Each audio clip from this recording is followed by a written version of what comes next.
What it do, comic bros? It's your boy, Super Duper Sean, and I'm back with a movie review for the new Deadpool.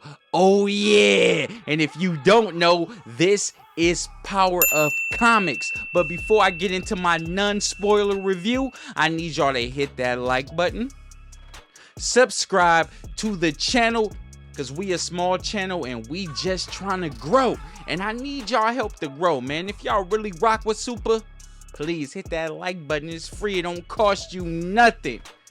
Without further ado, Maestro, you know what it is.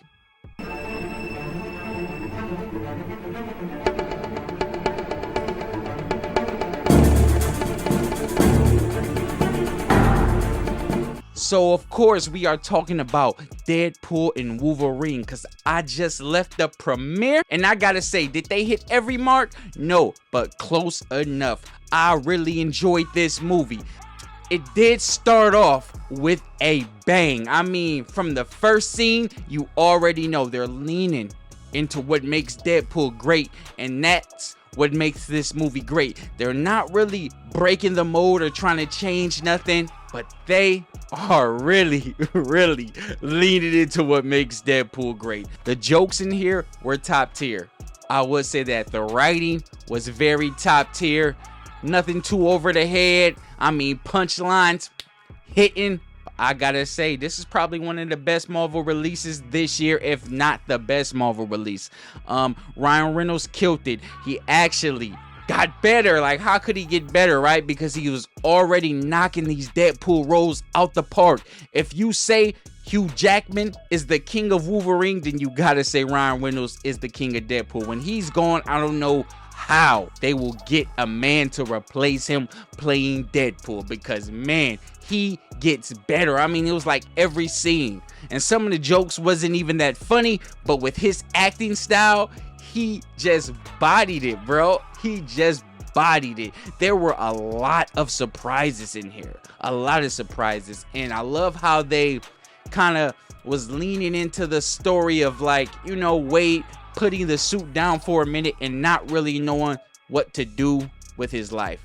They were really trying to humanize him way more than they did in any other film, and they did it in a way where you can respect it and it was still interesting. So hats off to them. The special effects in here were great. Everything looked on point. Everything looked well thought out. The fighting scenes were choreographed well. Some of the best fighting scenes. The very first fighting scene is my favorite. I mean, they were crushing it. They were crushing it. Watch.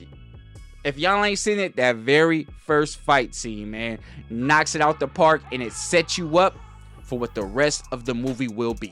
Hugh Jackman and Ryan Reynolds on screen, amazing. Just amazing. The whole good cop, bad cop thing, the whole funny guy, angry guy thing going hand in hand in this movie. And I'm telling you, all them jokes that Deadpool cracks, Wolverine ain't having none of it for about the first hour, y'all. He ain't having none of it. He's throwing back everything in his face, bro. Anything that Ryan Reynolds is dishing out, Wolverine is throwing it back. A lot of interesting characters that I didn't expect to be in this movie were placed in this movie. I do not want to give any spoilers, but I'm telling you, you are going to see some obscured, and I mean obscured, characters that you would have never thought show their face in this movie, that show their face in this movie, and it's nothing else but a pleasant surprise. The cameos from other Marvel Cinematic Universes, fire,